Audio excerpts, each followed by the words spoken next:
हमने राजद्रोह के अंग्रेजी कंसेप्ट को समाप्त कर दिया है। शासन के खिलाफ कोई भी बोल सकता है इस देश के अंदर। देश के खिलाफ आप नहीं बोल सकते हो। देश के खिलाफ बोलोगे, देश के खिलाफ कुछ करोगे, देश के हितों को नुकसान करोगे तो कठोर से कठोर दंड का प्रावधान इस कानून के अंदर है। इस कानून का संपूर्ण इंप्लीमेंटेशन होने के बाद तारीख पे तारीख का जमाना जाएगा।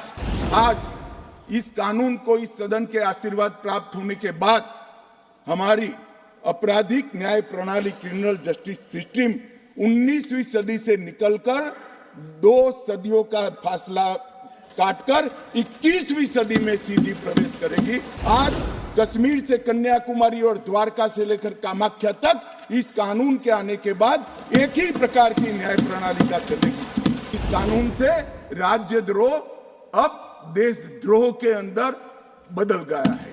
आपराधिक न्याय प्रणाली जो अभी हमारे देश के अंदर काम कर रही है उसमें ये बैलेंस बिगड़ गया था और हमने इसके अंदर बैलेंस ऑफ वर्क का बहुत बारीकी से ध्यान रखा है। अगर मैनेजमेंट के विद्यार्थी इसको बारीकी से देखेंगे, मैनेजमेंट के विज्ञान के हिसाब से देखेंगे तो उनको मालूम पड़ेगा कि बैलेंस ऑफ वर्क को कितना फाइन ट्यून कर कर ये कानून के अंदर हमने प्रस्तावित करने का प्रयास किया है। और मान्यवर, मैं आपको और आपके माध्यम से सदन को और सदन के माध्यम से पूरे देश की जनता को विश्वास दिलाना चाहता हूं, इस कानून का संपूर्ण इंप्लीमेंटेशन होने के बाद तारीख पे तारीख का जमाना जाएगा। 3 साल में किसी भी विक्टिम को न्याय मिल जाए ऐसी न्याय प्रणाली इस देश के अंदर प्रस्तावित होगी।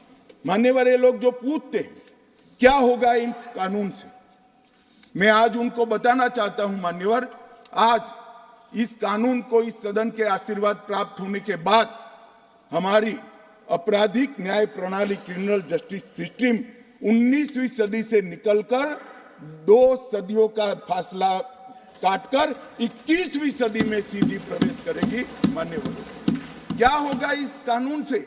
मूल भारतीय परंपरा की न्याय की अवधारणा को समग्र विश्व को हम परिचय करा पाएंगे और इसके सुफल इस देश की जनता चख पाएगी। क्या होगा इससे? जो पूछते हैं मैं उनको कहना चाहता हूं, विश्व की सबसे आधुनिक और वैज्ञानिक न्याय प्रणाली का भारत की 140 करोड़ की जनता के लिए उपस्थित है। क्या होगा इस कानून से? जो पूछते हैं उनको मैं बताना चाहता हूं कि आज जो विद्यमान है वो सारी तकनीक और आने वाले 100 साल तक जो तकनीक आगे बढ़ सकती है वो सारी तकनीक को सिर्फ रूल्स में परिवर्तन कर कर समाहित किया जाए, इतनी दूरदृष्टि के साथ तकनीक को इस कानून के अंदर समाहित किया गया। जो पूछते हैं क्या होगा इस कानून से, मैं उनको कहना चाहता हूं कि 7 साल से ज्यादा सजा है वो सभी घृणित अपराधों के लिए हमने फोरेंसिक साइंस लेबोरेटरी की विजिट को कंपलसरी किया है, जिससे कन्विक्शन रेशियो के अंदर बढ़ावा होगा। ये जो पूछते हैं क्या होगा इस कानून से, इनको मैं कहना चाहता हूं, अंग्रेज चले गए, पूरे देश में 4 प्रकार की न्याय प्रणाली चलती थी। आज कश्मीर से कन्याकुमारी और द्वारका से लेकर कामाख्या तक इस कानून के आने के बाद एक ही प्रकार की न्याय प्रणाली का चलेगी। मान्यवर, ये पूछते हैं क्या होगा, मैं इनको बताना चाहता हूं, महिलाओं के अधिकारों की रक्षा की बात थी, वो आप विदेश से आए हुए कंसेप्ट और एनजीओ को थोपे गए विचारों से करते थे। हम मातृशक्ति के सम्मान के लिए परंपरागत हमारा जो सम्मान है वो सम्मान को इस कानून के अंदर कानून का स्वरूप देने में सफल हुए हैं, मैं बताना चाहता हूं। मान्यवर, तो पूछते हैं क्या होगा इस कानून से?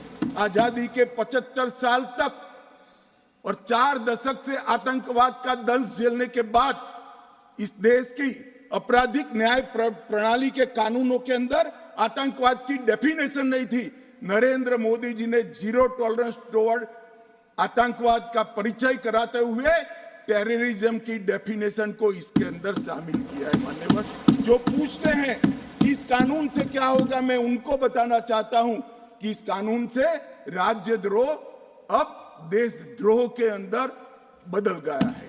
राज्य के शासन की रक्षा के लिए एक जमाना था जब ब्रिटिश ताज का इस देश के अंदर शासन था मान्यवर, रानी के खिलाफ कोई आवाज नहीं कर सकता, फांसी पे चढ़ा दिए जाते।